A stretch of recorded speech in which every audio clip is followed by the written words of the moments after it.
Hello बच्चों, स्वागत है आपका हमारे चैनल ज्ञान एंड विज्ञान पे। आज हम पढ़ेंगे क्लास 10th का केमिस्ट्री का सेकंड चैप्टर, जो कि है अम्ल, क्षार एवं लवण। हमने पहली कक्षा में अम्ल क्षार के बारे में हमने पूरी तरह से अच्छे से डीपली पढ़ लिया था, जो कि अब हमारे पास कुछ और टॉपिक्स बचे हैं जो कि हम इस क्लास में कवर करेंगे। जैसे कि लवण हो गया, कुछ जो हमारी इस यूपी बोर्ड या जो भी क्लास 10th के सिलेबस में हमारे जो 4 या 5 जो भी लवण को रखे गएंगे वो हम इस क्लास में कंप्लीट करेंगे। उसके अलावा हम पीएच वैल्यू यानी पीएच स्केल को भी हम पढ़ेंगे।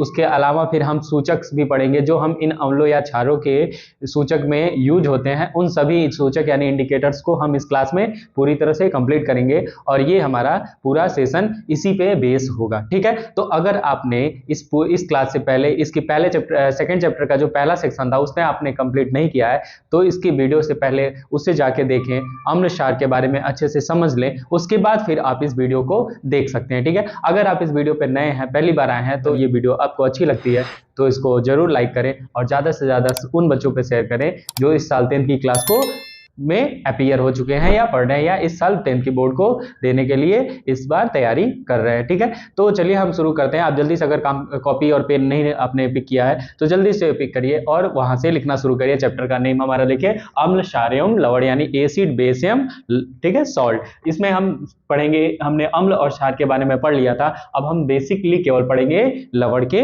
बारे में। ठीक है, तो जल्दी से शुरू करते हैं आज का नया सेशन, जो कि रहेगा हमारा बेस्ड लवण पे। ठीक है, तो शुरू करते हैं। आइए, क्या है वो लवण।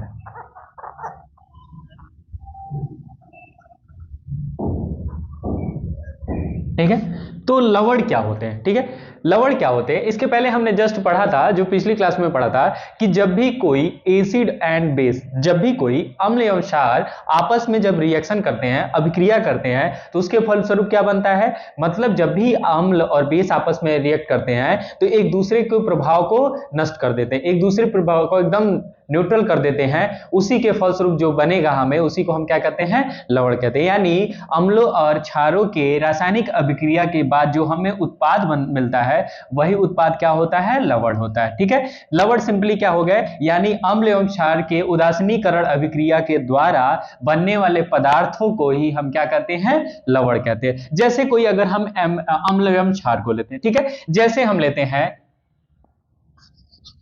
इसको दूसरे पेन से लिखें तो ज्यादा अच्छा रहेगा। जैसे हम लिखें, जैसे एक अब रिएक्शन लिखते हैं NaOH, ठीक है, सोडियम हाइड्रोक्साइड, ये हमारा क्षार है। ठीक है, इसके बाद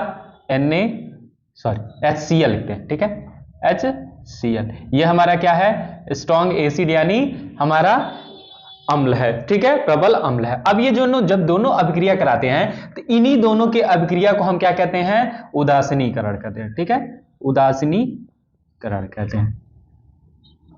ठीक है, उदासीनीकरण, कई बार आपसे पूछा जाएगा कि उदासीनीकरण क्या होता है, तो ये हमारा क्या है, क्षार है।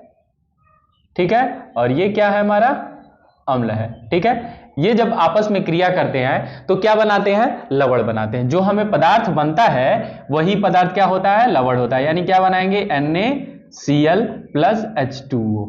ठीक है, यही जो पदार्थ बनेगा, इसी पदार्थ को हम क्या कहेंगे, लवण कहेंगे। और ये है क्या, सोडियम क्लोराइड। ठीक है, जिसको साधारण भाषा में हम क्या कहते हैं, नमक कहते हैं। ठीक है, तो यानी सिंपल लवण क्या होते हैं, लवण जब अम्ल और क्षार को आपस में क्रिया कराते हैं तो लवण का फॉर्मेशन होगा, यानी सॉल्ट का फॉर्मेशन हो जाएगा। ठीक है, आप जल्दी से इसको रिएक्शन को लिख लीजिए। फिर और भी कुछ रिएक्शन है, जैसे अगर हम बात करें NH3 + HCl, ठीक है, इसको दूसरे पोज से लिखे। अब जैसे NH4Cl, ठीक है, अमोनियम क्लोराइड, ये भी हमारा क्या है, एक तरह का लवण है। अगर इसको लिखना चाहते हैं, इसका क्या नाम है, तो ये है अमोनियम क्लोराइड, अमोनियम क्लोराइड। ठीक है, और ये हमारा क्या है, सोडियम क्लोराइड, सोडियम क्लोराइड।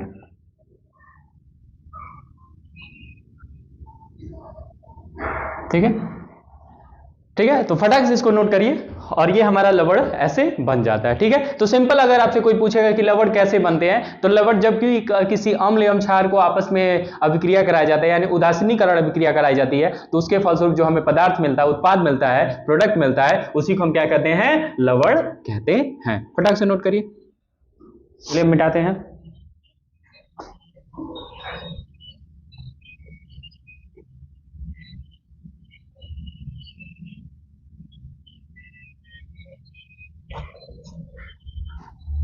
अब हम देखते हैं कि ये जो लवण होते हैं, ये लवण कितने टाइप्स के होते हैं। ठीक है, तो हम पढ़ने हैं लवण के वर्गीकरण। लवण के वर्गीकरण, लवण का वर्गीकरण। ठीक है, तो इसमें अगर हम बात करें तो लवण कई तरह के होते हैं। जैसे अगर हम पहले ही लवण की बात कर ले तो वो होगा सरल लवण। ठीक है, सरल लवण, जिसको हम क्या कहेंगे, सिंपल सॉल्ट। Simple salts. ठीक है, सिंपल सॉल्ट, सरल लवण। ठीक है, तो हम इसमें देखते हैं कि सिंपल लवण क्या है।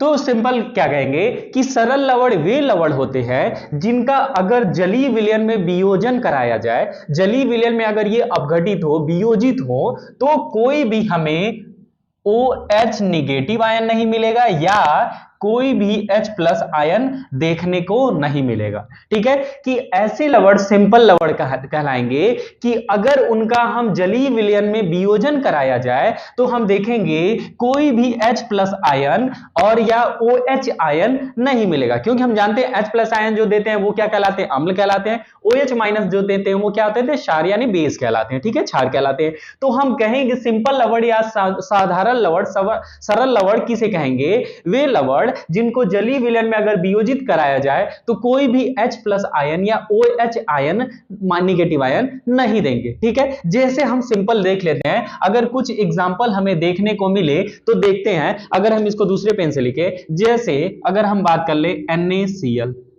NaCl, ठीक है, उसके बाद कह सकते हैं Na2SO4।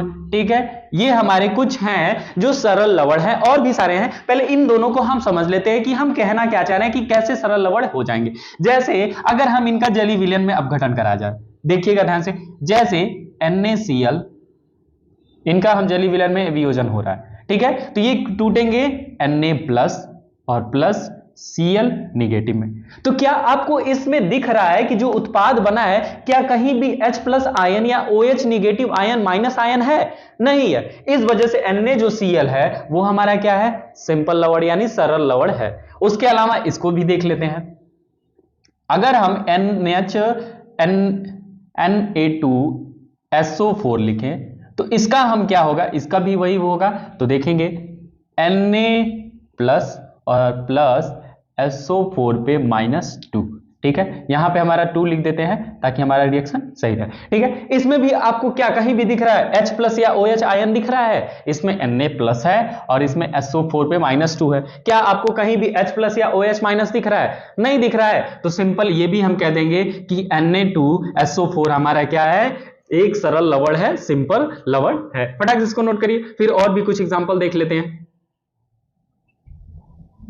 अलावा हम देखें तो एक और एग्जांपल, जैसे Na3PO4। ठीक है, इसको भी देखते हैं। इसका भी अगर हम जलीय अपघटन कराया जाए, जलीय विलयन में वियोजन कराया जाए, तो इसको पहले लिख लेते हैं Na3PO4। ठीक है, इसका आप देखेंगे तो Na प्लस और PO4 पे क्या होगा, -3। ठीक है, यहां 3 लिख देते हैं। तो इस तरह से हम देखेंगे कि ये भी हमारा जो इक्वेशन है, इसमें भी हमारा कोई भी उत्पाद H प्लस या OH आयन नहीं मिला है। इस वजह से हम कह देंगे कि ये क्या है, सिंपल सॉल्ट है। यानी जो OH आयन बिल्कुल नहीं प्राप्त होगा, विस्थापित ही नहीं होगा, विस्थापित नहीं हो। ठीक है, विस्थापित नहीं होगा, उसी को हम क्या कहेंगे, सरल लवण कह देंगे। ठीक है, तो ये 3 एग्जांपल नोट कर लीजिए। और भी बहुत सारे एग्जांपल है, 3 आपके लिए बहुत अप्रॉक्स है, मैक्सिमम है। ठीक है, ठीक है, इसको फटाक से नोट करिए। उसके बाद हम दूसरा लवण पढ़ेंगे, जो कि हमारा रहेगा अगला। दूसरा देखते हैं क्या होगा। जैसे दूसरा होगा हमारा अम्लीय लवण। फटाक से जल्दी से नोट करिए।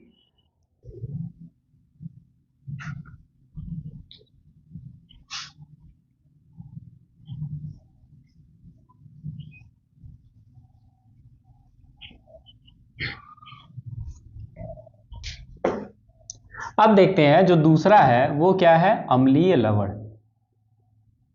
अम्लीय लवण यानी एसिडिक सॉल्ट।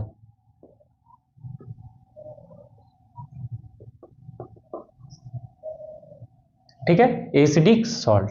ठीक है, तो अब अम्लीय लवण क्या होगा, तो नाम से ही पता चल रहा है अम्लीय है। ठीक है, अम्लीय है तो जाहिर सी बात है उस लवण का जब जलीय विलयन वियोजन कराया जाएगा, जलीय विलयन में वियोजन कराया जाएगा तो हमें जरूर क्या मिलेगा, H प्लस आयन तो मिलेगा ही। ठीक है, केवल और केवल H प्लस आयन हमें विस्थापित होगा, यानी केवल और केवल विस्थापित होगा कौन, H प्लस आयन।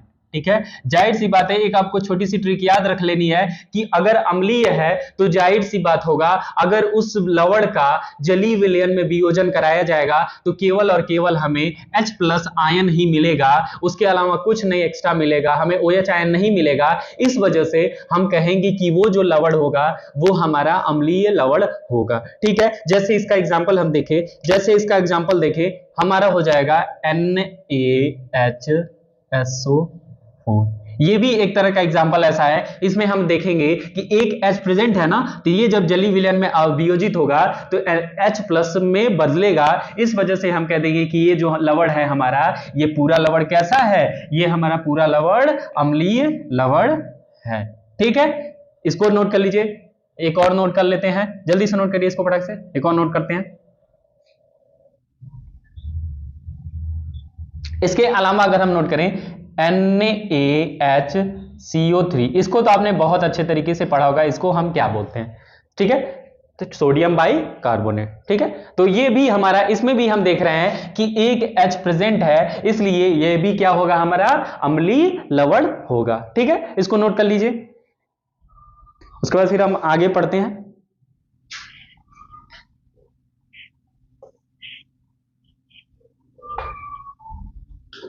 इसके बाद तीसरा जो आएगा वो होगा हमारा क्षारीय लवण, बेसिक सॉल्ट। ठीक है, बेसिक सॉल्ट। अब देखते हैं जो क्षारीय लवण है, तो क्षारीय लवण है तो जाहिर सी बात है यहां पे क्षार लिखा है, यानी हमें पता होना चाहिए कि इसमें बेसिकली हमें जो जलीय विलयन में जब वियोजन होगा तो हमें क्या मिलेगा, OH निगेटिव आयन हमें मिलना चाहिए। ठीक है, ऐसे लवण जिनको हम जलीय विलयन में वियोजन कराया जाए तो हमें केवल और केवल OH आयन या OH निगेटिव आयन प्रोवाइड करेंगे, देंगे, वही क्या कहलाएंगे, क्षारीय लवण कहलाएंगे। जैसे अगर हम एक एग्जांपल लिखें, जैसे ZnOHCl,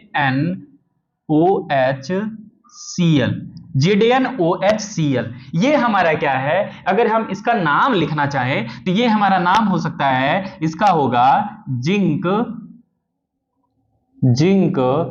क्लोराइड हाइड्रोक्साइड।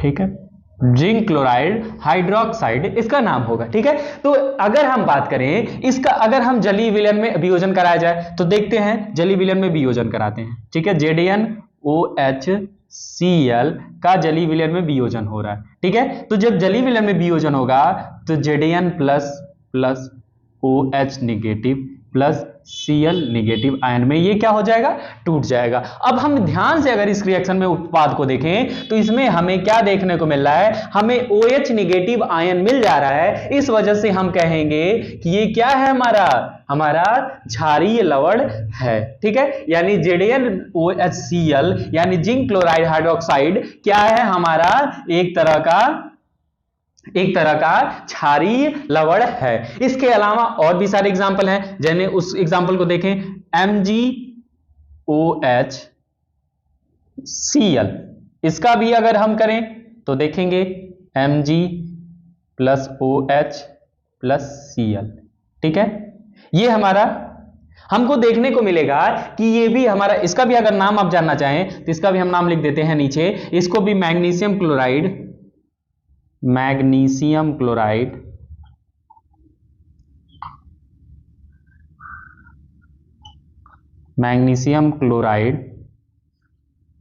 यहाँ इसको हम लिखें मैग्नीशियम हाइड्रोक्सी क्लोराइड, इसको लिख सकते हैं हाइड्रोक्सी क्लोराइड,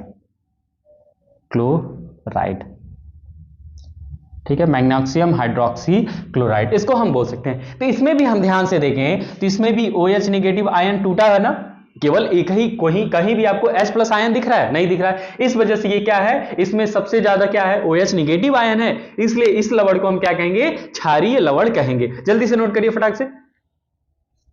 दो एग्जाम्पल बहुत है, पहला ये हो जाएगा और दूसरा हमारा ये हो जाएगा, ठीक है। यहां हम 2 लिख सकते हैं, देखिए 2 छूट गया है ना।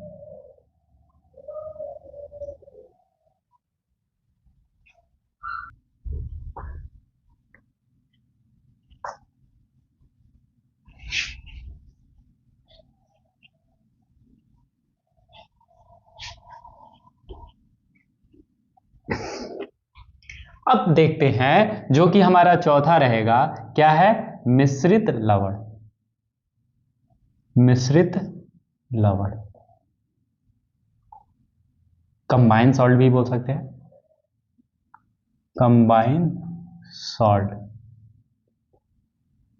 ठीक है। अब तक हमने देखा जिसमें कोई नहीं था, एक में देखा कि OH H प्लस आयन था, एक में देखा OH आयन था। अब ऐसा आएगा सॉल्ट जिसमें हमें दोनों मिलेंगे, ऐसे लवण जिसमें एक से अधिक अम्लीय मूलक एवं एक से अधिक क्षारीय मूलक, कह सकते हैं कि जिसमें ऐसे लवण जिसमें एक से ज्यादा अम्लीय मूलक एवं क्षारीय मूलक पाए जाते हैं, जिनके जलीय विलयन कराते हैं। जब भी किसी लवण का जलीय विलयन में वियोजन कराया जाता है तो एक से अधिक अम्लीय मूलक एवं एक से अधिक क्षारीय मूलक मिलते हैं, उन्हीं को हम क्या कहते हैं, मिश्रित लवण कहते हैं। जैसे इसका एग्जांपल देखें, इसको दूसरे रेड पेन से लिखे तो ज्यादा बेहतर रहेगा। जैसे CaOCl और Cl, ठीक है। इसको आपको अभी आगे पढ़ना रहेगा, जिसको हम क्या कहते हैं, विरंजक चूड़ या ब्लीचिंग पाउडर बोलते हैं। इसको हमको अच्छे से पढ़ना है, इसलिए इसको हम ज्यादा डीपली नहीं पढ़ाएंगे, बस इतना ही जान लीजिए कि CaOCl, ठीक है। अगर हम इसको देखें तो इसका अगर हम जलीय विलयन में वियोजन कराया जाए तो देखिए क्या होगा। इसको ब्लैक पेन से लिखते हैं। अगर हम कहें तो यहां हो जाएगा Ca+2 plus OCl negative plus Cl negative. इसमें हम देख रहे हैं एक पॉजिटिव भी आया है और नेगेटिव भी है, ठीक है। तो इस तरह से ये क्या है, हमारा मिश्रित लवण है। इसको भी फटाक से उतारिए।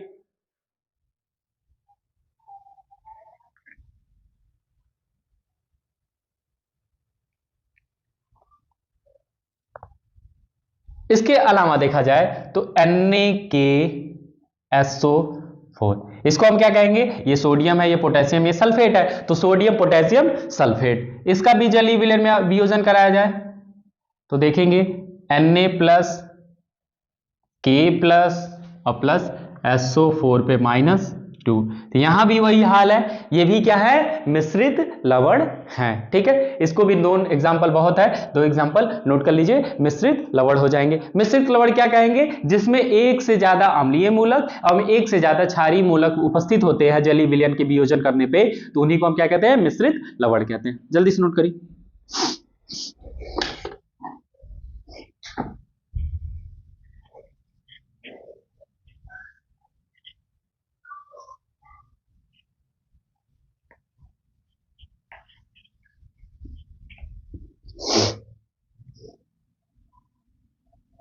अब आएंगे कि द्विक लवण किसे कहेंगे, ठीक है। द्विक लवण, द्विक लवण,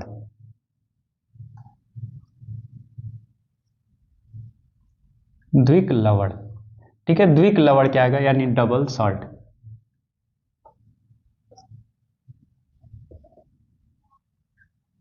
ठीक है, डबल सॉल्ट्स, ठीक है। तो द्विक लवण किसे कहेंगे।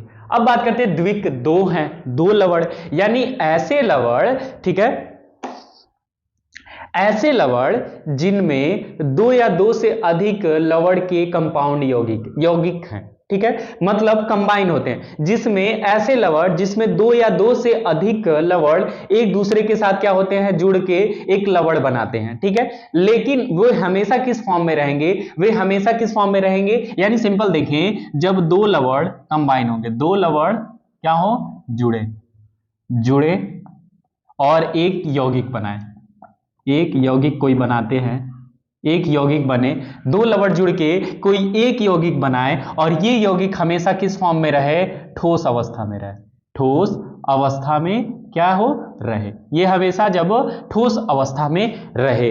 लेकिन ये जली विलयन में जब इनका जली वियोजन कराया जाए तो ये खत्म हो जाए, ठोस अवस्था इसकी खत्म हो जाए, मतलब जब भी इसको जली विलयन में वियोजित कराया जाए तो इसकी ठोस अवस्था क्या हो जाए, समाप्त हो जाए। क्या ठोस अवस्था जलीय विलयन में, जलीय विलयन में, जलीय विलयन में क्या हो जाए, समाप्त हो जाए,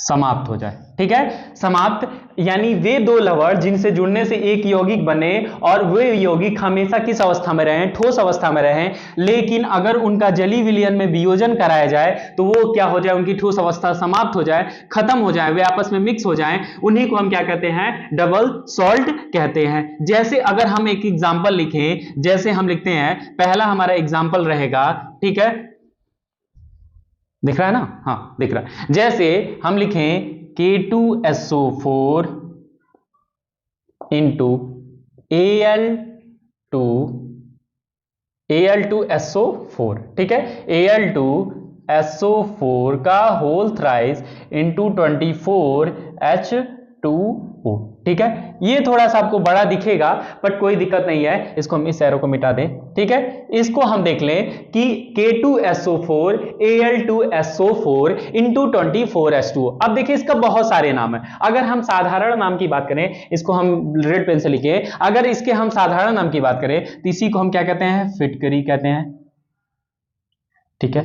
इसी को हम किस नाम से जानते हैं, पोटास एलम के भी नाम से जानते हैं, पोटास एलम, ठीक है। ये दोनों जो नाम है ये साधारण नाम है, ठीक है। लेकिन अगर इसका हम बात करें, इसका अगर हम रासायनिक नाम कहेंगे तो ये हमारा क्या है, पोटेशियम है, ये हमारा सल्फेट है, ये एल्युमिनियम, ये भी हमारा सल्फेट है। तो हम इसको कह सकते हैं, इसको हम कह सकते हैं पोटेशियम एल्युमिनियम सल्फेट, पोटेशियम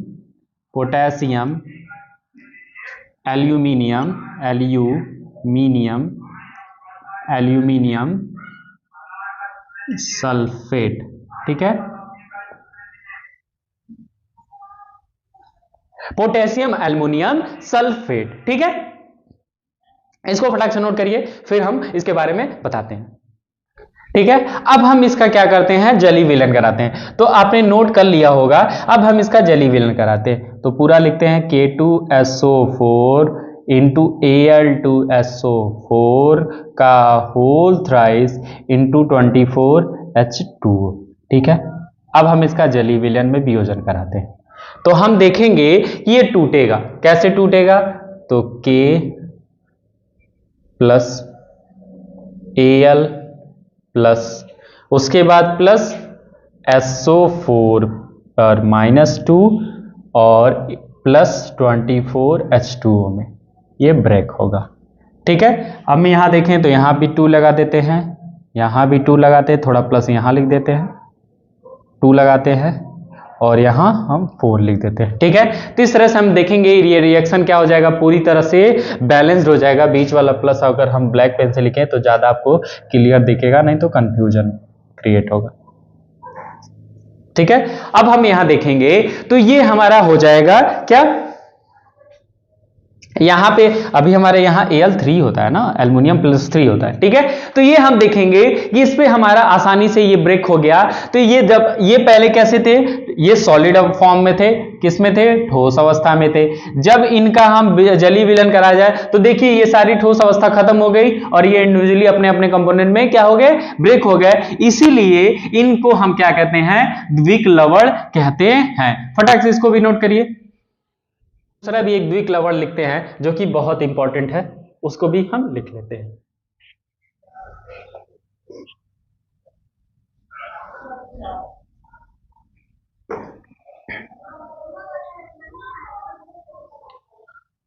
जैसे हम दूसरा लिखें, दूसरा जो एग्जांपल है FeSO4 फिर इंटू FeSO4 इंटू NH4 का होल ट्वाइस SO4, ठीक है, SO4 और इंटू 6H2, ठीक है। ये हमारा एक द्विक लवण है, ठीक है। इसमें हम देख रहे हैं आयरन है, सल्फेट है, अमोनियम आयन है, अमोनियम है, ठीक है, उसके बाद सल्फेट है और ये जल है, ठीक है। तो अगर हम इसकी बात करें तो इसी को अगर साधारण नाम कहा जाता है तो इसको हम कहते हैं मोहर का लवण, यानी मोहर सॉल्ट भी बोलते हैं, मोहर लवण, ठीक है। मोहर का लवण या मोहर का नमक या मोहर सॉल्ट बोलते हैं। इसको फटाक से नोट करिए, फिर इसका हम रासायनिक नाम भी लिख लेंगे, ठीक है। उसके बाद फिर इसका जब हम जलीय वियोजन कराएंगे तो हम देखेंगे किसमें कैसे कैसे ब्रेक हो रहा है।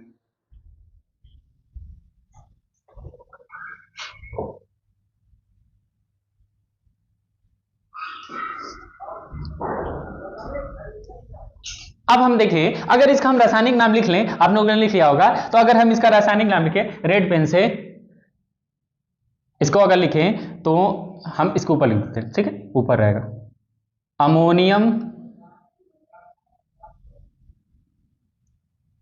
Iron sulphate, ammonium iron sulphate या आयरन अमोनियम सल्फेट, कुछ भी बोल दे, कोई दिक्कत नहीं वाला, ठीक है। तो ये हमारा मोहर लवण हो गया। अब इसका हम ब्रेक देखते हैं कैसे ब्रेक डाउन होगा, ये कैसे होंगे जलीय विलयन में, ठीक है, इंटू NH4 का whole twice SO4 into 6H2। अब ये ब्रेक होगा तो कैसे होगा, इसको हम लिखते हैं रेड पेन से, ठीक है। हम देखेंगे Fe+2, ठीक है।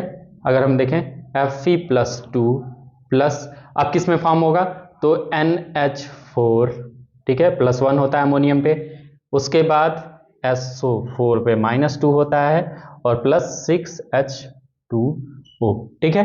अगर हम रिएक्शन को बैलेंस करना चाहें तो इसको ब्लैक पेन से लिख देंगे, ठीक है। तो यहां हम देखेंगे अमोनिया कितना है, 2 है अमोनियम, तो यहाँ पे 2 लिख देंगे और यहाँ एक सल्फेट और एक यहाँ सल्फेट, ठीक है, तो यहाँ भी हम 2 कर देंगे। इस तरह से हमारा रिएक्शन आराम से बैलेंस्ड हो जाएगा, ठीक है। तो ये हम देखेंगे, ये हमारा मोहर लवण था, ये कंबाइन फॉर्म है, एक हमारा ये भी लवण है, ये भी लवण है, इन दोनों के कंबाइन फॉर्म को ही हम क्या बोलेंगे, ये ठोस अवस्था में होंगे, लेकिन जब इनका जलीय विलयन में चला जाएगा तो ये इनका ठोस अवस्था विलुप्त हो जाएगी, खत्म हो जाएगी, ये घुल जाएंगे और अपने अपने आयनों में टूट जाएंगे। और यहाँ पे आप देख रहे हैं ये आयन टूटे हुए आपको नजर आ रहे हैं, ठीक है। तो जल्दी से इसको भी नोट कर लीजिए। अब हम अगला पढ़ना लास्ट, जो कि हमारा लास्ट है, क्या है, संकर लवण, ठीक है, संकर लवण। तो देखते हैं क्या है।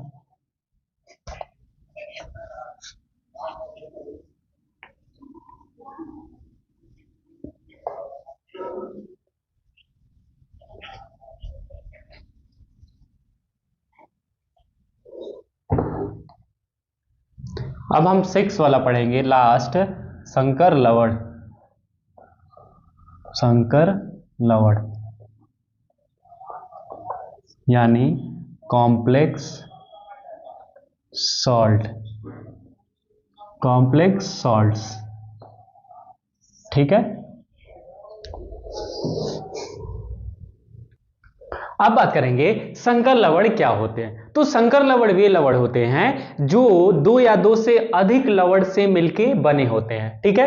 परंतु वो 2 या 2 से अधिक से मिलके बनेंगे, लेकिन वे जैसे हैं, अगर वो ठोस अवस्था में है, क्योंकि लवण ठोस अवस्था में होगा, तो ठोस अवस्था में अगर हैं, तो अगर उनका हम जलीय विलयन में वियोजन कराया जाए तब भी वे कैसे रहेंगे, ठोस अवस्था में ही रहेंगे, मतलब वे अपनी अवस्था को नहीं खोते हैं। उन्हीं को हम क्या कहते हैं, संकर लवण कहते हैं। संकर लवण क्या होते हैं, तो 2 लवण 2 सामान्य लवण से मिलकर बने होते हैं, 2 सामान्य लवण से, सामान्य लवणों से, 2 सामान्य लवणों से मिलते हैं, मिलकर क्या होते हैं, बने होते हैं, मिलकर बने होते हैं, ठीक है। अगर इनका हम ये प्राय कैसे रहेंगे, ठोस ही रहेगा, ठीक है, ठोस अवस्था, ठीक है। और जब हम इनका जलीय विलयन में वियोजन होगा, जलीय विलयन में क्या होगा, वियोजन होगा, जलीय विलयन में वियोजन होगा, तो ये तब भी कैसे रहेंगे, तब भी हमेशा ठोस अवस्था में ही रहेंगे, ठोस अवस्था में ही रहेंगे। उसी को हम क्या कहेंगे, संकर लवण कहेंगे। ठीक है, जैसे अगर हम कुछ एग्जांपल देखें, जैसे कुछ एग्जांपल देखते हैं, एक एग्जांपल हम देखते हैं, इसको ब्लैक पेन से लिखें तो ज्यादा सही रहेगा। जैसे जैसे हम लिखते हैं, हाँ, हमारा K4FeCN का होल 6। ठीक है, ये हमारा एक एग्जाम्पल हो गया। ठीक है, इसका नाम अगर बोला जाए तो इसको हम बोलेंगे पोटेशियम फेरोसाइनाइड। ठीक है, क्या नाम बोलेंगे, तो इसका अगर हम नाम लिख दें पोटेशियम, पोटेशियम का पोटेशियम फेरोसाइनाइड, फेरोसाइनाइड। ठीक है, ये वही साइनाइड है जिसका अभी तक हमने स्वाद नहीं पता है, क्योंकि इसको टेस्ट करने वाला व्यक्ति 1-2 सेकंड में मर जाता है, टेस्ट नहीं पता चल पाया है। ठीक है, तो हम इस साइनाइड का हम टेस्ट नहीं पता कर पाए। ठीक है, तो ये हमारा पोटेशियम फेरोसाइनाइड है। ठीक है, अगर हम इसका जली विलयन में वियोजन होगा तो क्या होगा, देखिए K4FeCN और 6। ठीक है, जब इसका जली विलयन में वियोजन होगा तो ये क्या बनेगा, पोटेशियम पे प्लस चार्ज होता है, प्लस FeCN और 6। ठीक है, और ये प्लस -4 होगा ना, -4। ठीक है, अगर हम देखें तो यहाँ 4 है तो यहाँ भी हम 4 लगा देंगे। ठीक है, तो यहाँ 4 लिख देंगे, तो इस तरह से इक्वेशन बैलेंस हो जाएगा। अब हम देखेंगे कि इस रिएक्शन में ये दोनों हमारे संकर लवण हैं, और ये जब इनका जली विलयन में वियोजन हुआ तब भी ये कैसा रहेगा, ठोस ही में ही मिलेगा, इसलिए इसको हम क्या कहेंगे, संकर लवण कहेंगे। इसको भी नोट करिए। एक और एग्जाम्पल हम देख लेते हैं फटाक से।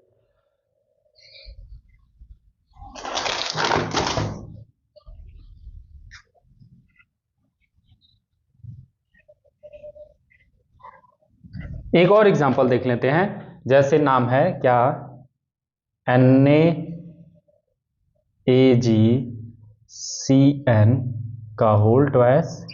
ठीक है, इसका भी नाम आप जान लीजिए, तो इसका नाम है सोडियम आर्जेंटो, सोडियम आर्जेंटो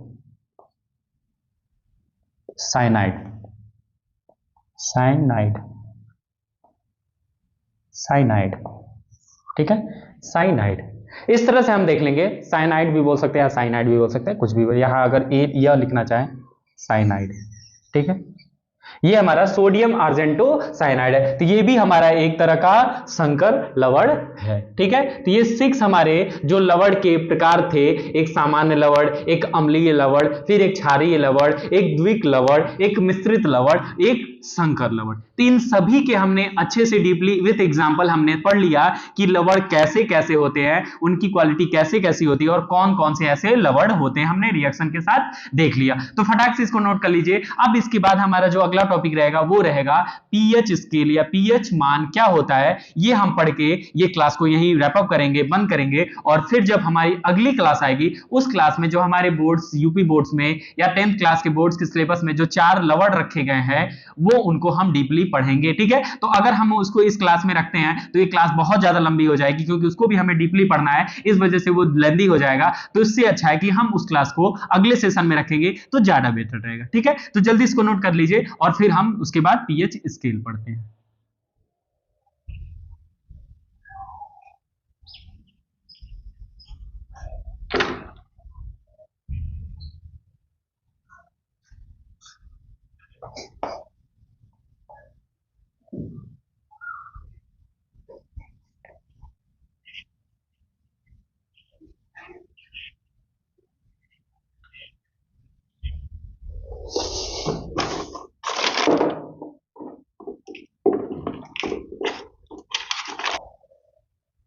यानी अब हम पढ़ते हैं हाइड्रोजन आयन सांद्रता, हाइड्रोजन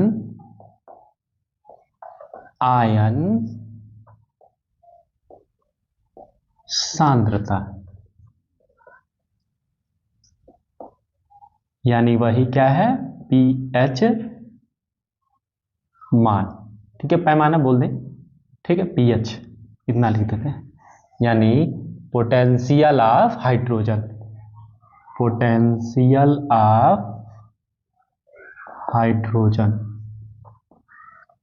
पोटेंशियल ऑफ हाइड्रोजन। ठीक है, अब देखिए अगर हम बात करें कि हाइड्रोजन आयन सांद्रता, ठीक है, इसको हम रेड पेन से देखते हैं।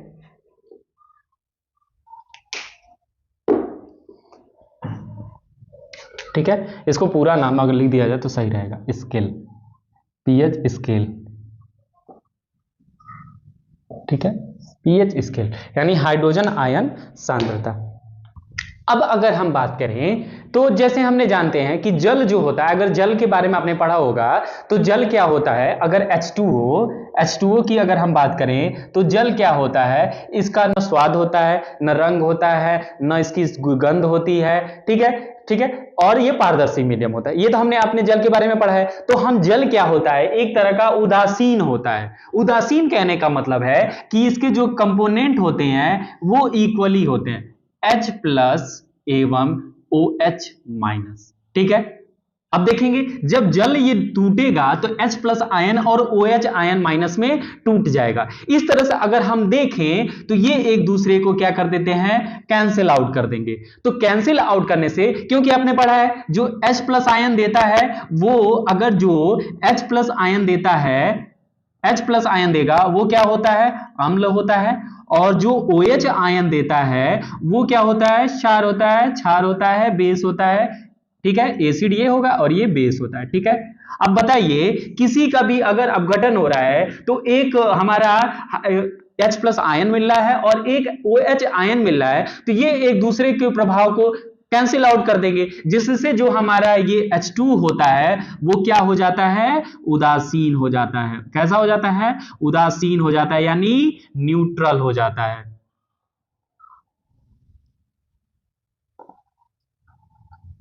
ठीक है, कैसा हो जाता है, न्यूट्रल हो जाता है। इस तरह से हम कहेंगे कि जल क्या होता है, उदासीन होता है। अब मान लीजिए जल में अगर हम अम्लीय मूलक को मिक्स कर देते हैं तो कैसा हो जाएगा, अम्लीय हो जाएगा।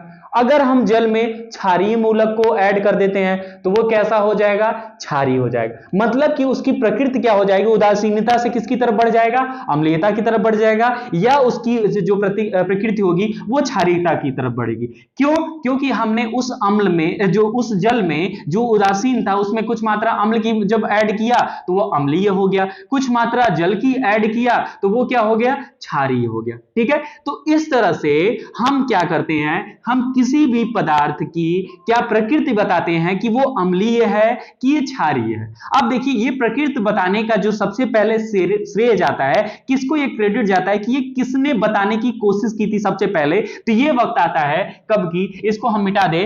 ठीक है, अगर हम बात करें कि ये श्रेय जाता है किसको, सोरेंस को। किसको जाता है, एक जर्मन साइंटिस्ट थे, कहां के थे, एक जर्मन साइंटिस्ट थे। ठीक है, जर्मन वैज्ञानिक थे, साइंटिस्ट थे, जिनका नाम था क्या, सोरेंस। ठीक है, सोरेंस, सोरेंसन। ठीक है, सोरेंसन। ठीक है, सोरेंसन, अगर इसको ऐसे लिखा जाता है सोरेंसन। ठीक है, उनका साइंटिस्ट का नाम क्या था, सोरेंसन, और ये वक्त कब का है, 1909 में। ठीक है, उन्होंने ही इस पीएच स्केल या जो भी ये हाइड्रोजन आयन सांद्रता है इसके बारे में बताया था, और एक पैमाना स्केल बनाया था जिसमें उन्होंने कैटेगराइज किया था कि कौन से पदार्थ उदासीन है, कौन से पदार्थ क्षारीय हैं, और कौन से पदार्थ क्या हैं, अम्लीय हैं। ठीक है, तो इसका श्रेय अगर कोई पूछ दे, ऑब्जेक्टिव में पूछा जा सकता है कि पीएच स्केल को किसने डेवलप किया, तो वो थे हमारे जर्मन वैज्ञानिक सोरेंसन 1909 में। ठीक है, 1909 में उन्होंने एक पैमाना बनाया जिसको हम क्या कहते हैं, पीएच स्केल कहते हैं। अब बात आती है कि ये पीएच जो लिखा है इसमें पी का मतलब कुछ होगा, ठीक है, और एच का भी मतलब कुछ होगा। ठीक है, तो वो क्या होता है, पीएच का मतलब क्या होता है और पी का मतलब हम देख लेते हैं। ठीक है, इसको हम रेड पेन से लिखेंगे तो ज्यादा अच्छा रहेगा। पी का मतलब और एच का मतलब क्या है, पी का मतलब होता है पोटेंस, पोटेंस। अब देखिए P का मतलब प्रोटेन्स और H का मतलब H+ आयन से लेते हैं, H+ आयन से मतलब है। ठीक है, पोटेंस। अब पोटेंस का मतलब क्या होता है, तो ये जर्मन शब्द है, ये कैसा है, ये जर्मन शब्द है, ठीक है, ये हमारा जर्मन वर्ड है, और इस जर्मन वर्ड पोटेंस का मतलब क्या होता है, पावर, ठीक है, यानी क्षमता, ठीक है, पोटेंस यानी पावर यानी क्षमता, ठीक है। तो यही से पीएच की मान आया। एच का मतलब हाइड्रोजन यानी हाइड्रोजन आयन, और पी का मतलब पोटेंस, पोटेंस का मतलब पावर, क्षमता, ठीक है। तो इसका विकास अगर किसी ने किया था तो जर्मन साइंटिस्ट सोरेनसन ने किया था 1909 में, जिसमें पी का मतलब होता है पोटेंस, पावर यानी क्षमता, और एच का मतलब होता है हाइड्रोजन यानी हाइड्रोजन आयन। इसको फटाक से नोट करिए, फिर उसके बारे में हम पढ़ेंगे, ठीक है। अब हम कहें पीएच की वैल्यू क्या होगी, पीएच इज इक्वल टू होता है माइनस लॉग एच प्लस, ठीक है, इसको अगर ऐसे लिखें एच प्लस, ठीक है, या इसको अगर हम लिख दें तो ऐसे भी लिख सकते हैं लॉग 1/h प्लस, ठीक है। अब ये सोचेंगे कि ये क्या लिख रहे हैं, ठीक है, तो ये कुछ नहीं है, ये थोड़ा सा मैथमेटिक्स है गणित में। जैसे आपने लघुगणक या जरूर घातांक पढ़ा होगा, एक्सपोनेंट पावर जरूर कभी ना कभी लाइब्रेरी में पढ़ा होगा। जैसे आपने पढ़ा होगा कि अगर कहीं पे पावर मान लीजिए है log a⁻m है, ठीक है, तो इसको हम क्या लिख सकते हैं, इसको लिख सकते हैं m log a, ऐसा लिख सकते हैं, ठीक है। तो ठीक उसी तरह अगर मान लीजिए, या उसके अलावा मान लीजिए अगर हमारा ये हो, जैसे अब इसको ये होता है, अब इसके ऋणात्मक मतलब अगर पहले हम पीएच वैल्यू को समझ लें, तो पीएच वैल्यू का मतलब क्या होता है, पीएच वैल्यू वो होती है जो किसी भी हाइड्रोजन के सांद्रता के लघुगणक के ऋणात्मक मान के बराबर होती है। मतलब किसी भी सांद्रता की अगर लघुगणक वैल्यू ऋणात्मक है तो उसी को हम उसकी क्या कहेंगे, पीएच वैल्यू कहेंगे, ठीक है, पीएच मान कहेंगे। अगर हम इसको सॉल्व करें तो जैसे अगर यहां पे m है, तो यहां पे क्या है, अगर हम ध्यान से देखें तो हम इसको अगर यहां देखना चाहें तो देख लीजिएगा, pH इज इक्वल टू यहां पे क्या लिखा है, मान लीजिए सपोज करिए -1 है, समझाने के लिए -1 इंटू क्या है log H प्लस लिखा है, ठीक है, ऐसा लिखा है, यानी इस फॉर्म में दिख रहा है ना, m इंटू लॉग ए, 1 इंटू -1 इंटू लॉग m। अब इसको अगर हम लिखना चाहें तो ये कैसे, ये हुआ है, तो इसको भी हम क्या लिख सकते हैं, log H प्लस पे माइनस पावर 1, अगर 1 लिखना है तो लिख लीजिए समझने के लिए, ठीक है। तो ये लिख सकते हैं। अब आपने एक और चीज पढ़ा होगा, एक और पढ़ा होगा, अगर a⁻ माइनस मान लीजिए m हो, ठीक है, a⁻ -m हो, तो अगर उसको हमको पॉजिटिव बनाना है तो ऐसे लिख सकते हैं a⁻m। तो ठीक उसी तरह समझिए a है और उस पे -1 है, तो उसको भी पॉजिटिव बनाने के लिए हम क्या लिख देंगे, log 1/h प्लस, और +1 लिखना चाहता हूं लिख ले, अब 1 ऐसे लिखा नहीं जाता है तो इसको हटा देंगे, ठीक है। तो इस तरह से आप देखेंगे कि एक वैल्यू हमारी ये वैल्यू इसमें से इसमें कन्वर्ट हो गई, ठीक है, यानी यहां पे पीएच वैल्यू, ठीक है। तो ये कुछ सोल्यूशन है, मैथ्स में आप पढ़ेंगे, जरूर पढ़ेंगे, लॉगरिथमिक पढ़े हैं, ठीक है, तो वो ऐसे ऐसे रूल के थ्रू परिवर्तन हो जाएगा। तो यही हमारा है पीएच वैल्यू, ठीक है, पीएच वैल्यू का फॉर्मूला। अगर मान लीजिए अब हम जानते हैं इसी में, अब अगर अभी हम पढ़ेंगे तो देखिएगा ध्यान से, एक चीज और आपने पढ़ा होगा, ऐसे पढ़ा होगा log बेस 10, मान लीजिए कुछ रहे, ठीक है, तो इसकी वैल्यू कितनी होती है, 1 होती है, आपने पढ़ा जरूर होगा, कहीं ना कहीं जरूर पढ़ा होगा, ठीक है। तो वो चीजें अभी थोड़ी चीजें यहाँ आएंगी, ठीक है, उसको हम देख लेंगे। अब उन्होंने जो सोरेनसन ने जो पीएच स्केल बनाया, उस पीएच स्केल को कैसे डेराइव किया, तो उन्होंने जो हमारा जो था उसको हमने उन्होंने जो उदासीन जो जल है उसके पीएच को माना, उन्होंने कहा कि ये 7 होगा, ठीक है, उन्होंने क्या कहा कि ये 7 होगा, ठीक है। अगर जिसका पीएच वैल्यू 7 आता है तो वो क्या होगा, एकदम न्यूट्रल होगा, ना ही अम्ल होगा ना ही क्षार होगा, यानी ये किसका था, ये आसुत जल, ठीक है, आसुत जल या शुद्ध जल हम कहें तो कोई दिक्कत नहीं है। ये हमारा जो पीएच मान है ये आसुत जल है। अब मान लीजिए ये पीएच मान हमारा बढ़ना शुरू होता है किधर की तरफ, अब मान लीजिए ये हमारा लेफ्ट की तरफ ये पीएच मान हमारा घटना शुरू होता है, तो मान लीजिए 6 आया, फिर उससे 5 आया, फिर 4, फिर 3, फिर 2, इसको अगर छोटा लेंगे तो पता चलेगा उधर चला जाएगा, ठीक है, ये 6 की तरफ, ये 5 की तरफ, ये 4 की तरफ, फिर 3, फिर 2 और फिर 1 और फिर मान लीजिए 0 की तरफ पहुंचे, ठीक है। इधर हम बढ़ते हैं तो 7 से 8, 9, 10, 11, 12, 11 लिखते हैं, ये 11 है, 12, 13, 14। ठीक है, यहां तक रुक जाते हैं। अब बात करेंगे जो 7 होगा, यहां से हम देखेंगे कि यहां पे अगर पीएच वैल्यू किसी भी पदार्थ की अगर पीएच वैल्यू 7 से अधिक हो रही है तो वो क्या होगा, वो हम क्षारीय की तरफ बढ़ेंगे, क्षारीयता की गुण की तरफ बढ़ेंगे। ठीक है, अगर पीएच वैल्यू 7 से कम हो रही है तो हम किसकी तरफ बढ़ेंगे, अम्लीयता की तरफ बढ़ेंगे। यानी वो पदार्थ क्या होगा, जब 7 से जिसका वैल्यू पीएच वैल्यू कम होगा वो क्या होगा, अम्ल होगा, और जिसका पीएच वैल्यू 7 से ज्यादा होगा वो कैसा होता जाएगा, क्षार होता जाएगा। अब बताइए, अगर एक क्वेश्चन और पूछा जाए, कई बार ऐसा क्वेश्चन पूछ देता है कि एक की पीएच वैल्यू 4 है और एक की पीएच वैल्यू 3 है, तो ये पूछा जाएगा इसमें से कौन, मान लीजिए ए है जिसकी पीएच वैल्यू 4 है और एक बी है पदार्थ जिसकी पीएच वैल्यू 3 है, तो ये पूछा जाएगा इसमें कौन सा कैसा होगा और उसका नेचर क्या होगा, वो पदार्थ कैसा होगा और उसका नेचर कैसा होगा। तो अब बताइए, अगर पीएच वैल्यू 7 से नीचे है, 7 से नीचे तो कैसा है, अम्ल है, तो जाहिर सी बात है ये दोनों कैसे होंगे, हमारे अम्ल होंगे। लेकिन उन अम्ल में भी ये 4, ए वाला कैसा होगा और बी वाला कैसा होगा, तो ए के कंपैरिजन में जो बी होगा वो बहुत ज्यादा प्रबल होगा। यानी हम जैसे जैसे 7 से दूरी की तरफ बढ़ेंगे, यानी 7 से वैल्यू जितनी ज्यादा कम होती जाएगी उतनी ही ज्यादा हम प्रबलता की तरफ बढ़ेंगे, किसके,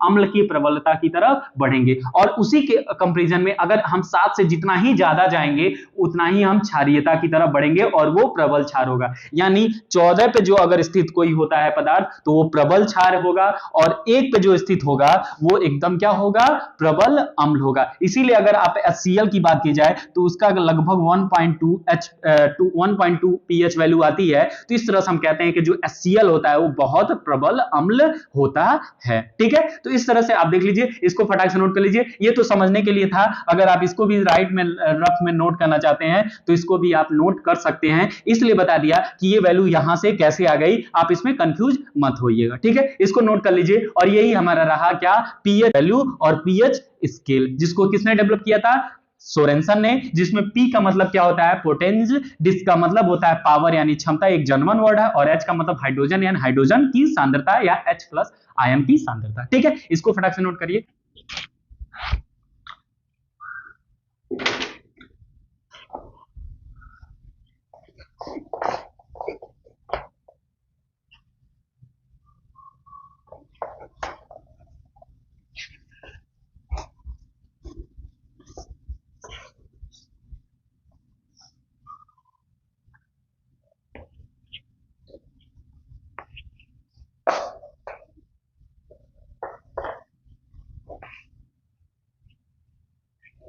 तो अब तक हमने लवण पढ़ लिया, लवण के 6 प्रकार पढ़ लिए, उसके बाद पीएच वैल्यू को पढ़ लिया, पीएच स्केल को पढ़ लिया, किसने पीएच स्केल दिया था।